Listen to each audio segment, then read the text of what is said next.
안녕하십니까. 목요일 아침에 CJB 모닝와이드 인사드립니다. 이 가을의 꽃게는 연간 어획량의 절반 이상을 수확하는 제철 중의 제철인데요. 제철 음식이란 보약이라는 말처럼 가을 꽃게는 맛은 물론이고 영양도 뛰어나다고 합니다. 네, 꽃게는 성질이 차가워서 몸에 쌓인 열을 내려주고요. 소화불량이나 복통, 숙취 등의 치료에도 잘 활용이 됐다고 하네요. 네, 꽃게는 일반적으로 게장으로 많이 드시는데요. 일교차가 큰 가을인 만큼 음식이 상하거나 식중독균이 증식되기 쉽다고 하니까요. 네. 조리할 때나 보관할 때 늘 주의하셔야겠습니다. CJB 모닝와이드 뉴스부터 시작하겠습니다. 정부가 한국형 뉴딜을 위한 투자 예산의 상당 규모를 지역균형 발전을 위해 지원하겠다고 밝히면서 충청북도가 관련 사업 발굴을 서두르고 있습니다. 충북은 기존 전략산업과 시너지를 낼 수 있는 산업에 집중할 방침입니다. 구준회 기자입니다. 문재인 대통령은 시도지사들이 참석한 2차 한국형 뉴딜 전략회의에서 지역균형 뉴딜 사업을 추진한다고 밝혔습니다. 지역 특성에 맞는 창의적인 사업을 발굴 지원해 지역균형 발전을 돕겠다는 취지입니다. 전체 160조 원인 한국형 뉴딜 예산 가운데 47%인 75조 원을 지역균형 뉴딜에 배정했습니다. 공간과 일터를 혁신하고 생활을 변화시킬 것입니다. 지역 경제의 활력을 높이고 일자리 창출에도 크게 기여하리라 기대합니다. 지역균형 뉴딜은 크게 정부 주도의 공모사업과 지자체 주도형 뉴딜 사업, 공공기관 선도형 뉴딜 사업으로 나뉩니다. 충청북도는 바이오와 ITC 융복합 등 6대 신성장 전략산업과 시너지가 높은 분야를 중심으로 정부 공모에 참여할 방침입니다. 또 지자체 주도 사업도 적극 발굴하기로 했습니다.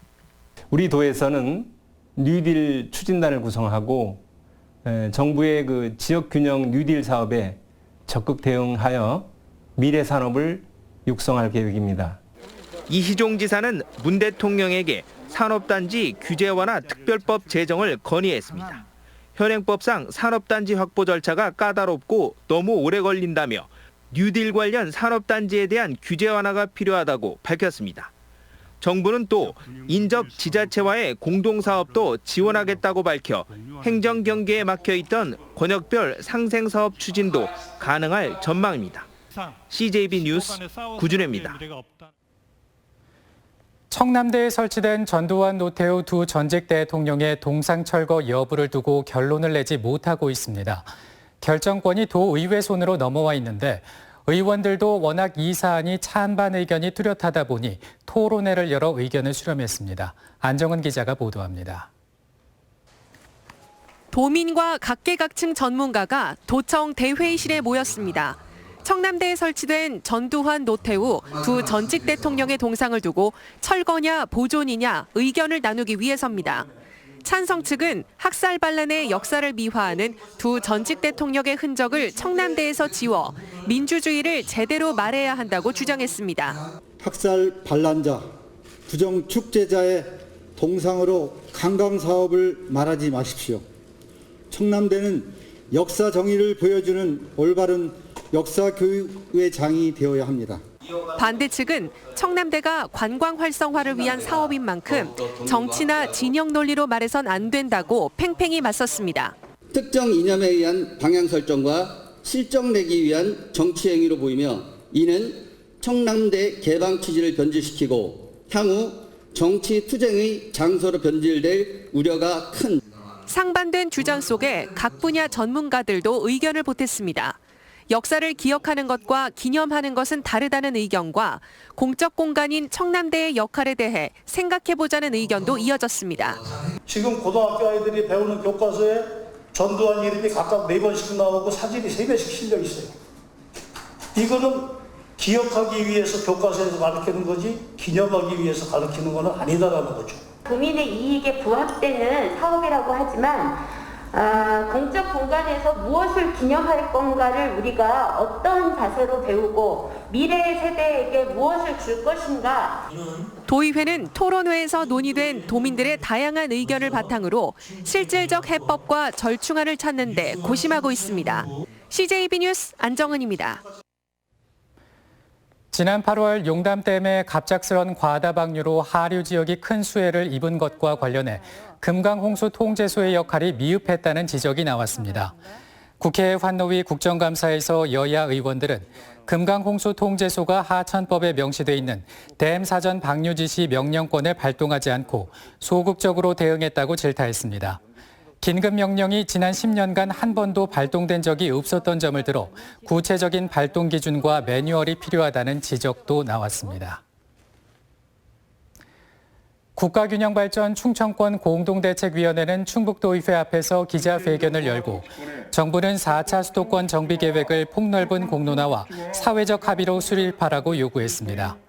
공대위는 수도권 정비계획은 국가균형발전에 절대적 영향을 미치는 핵심 계획이지만 공론화 과정 없이 폐쇄적으로 진행되고 있다며 비수도권과 시민사회를 반드시 참여시키는 민주적 절차를 강조했습니다. 충청권의 식수원으로 쓰이는 대청호에 올해도 어김없이 녹조 현상이 나타났습니다. 올해는 녹조가 워낙 심하다 보니 상류 지역에 한 달 가까이 제거 작업이 진행 중이라고 합니다. 박원 기자가 현장을 취재했습니다. 대청호 상류가 온통 녹색으로 물들었습니다. 녹즙을 짜낸 것처럼 진한데 두텁게 쌓인 녹조 건대기를 제거하는 작업이 한창입니다.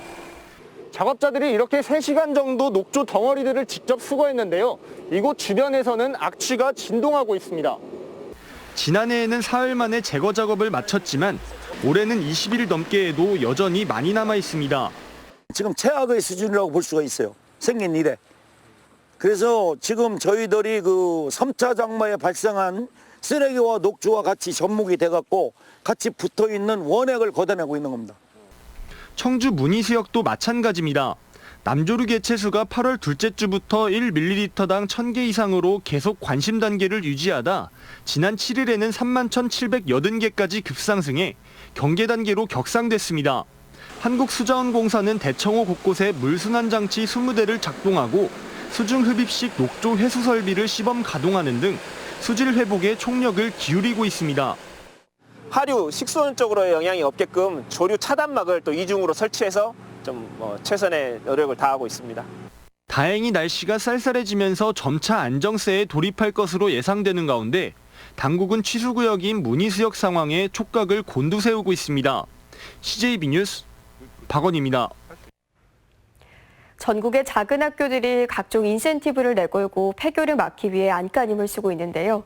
괴산의 한 초등학교는 외지에서 온 전학생 가족들에게 살 집을 제공해 통폐합 위기를 넘기고 있습니다. 조용관 기자입니다.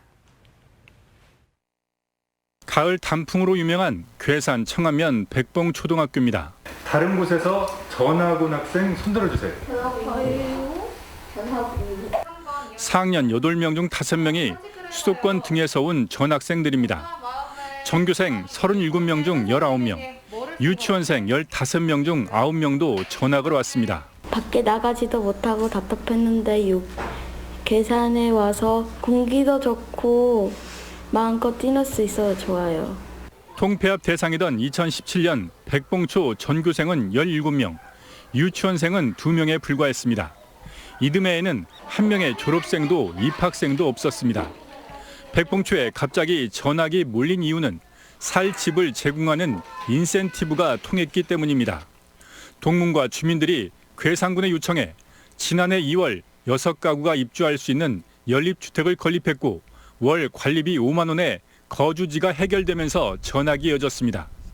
올해는 연립주택을 한 채 더 지었는데 전국 100여 가구에서 입주 신청이 몰렸습니다. 첫째 아이가 아토피를 어린 시절부터 겪고 있었고요. 이제 백봉초등학교에서 집을 함께 제공을 함으로써 충분히 이곳에 와서 적응하고 정착하는 시간을. 백봉초는 3차 제비둥지 빌라 건립과 인근의 폐교인 운곡 분교 자리에 농산촌 유학센터를 지어 더 많은 전학생을 유치할 계획입니다. 면 소재 학교는 50명 이하 학교이기 때문에 전입생을 계속 확보를 해 나가야지만이 학교가 완전히 통폐합 위기에서 벗어날 수 있을 것으로 생각됩니다.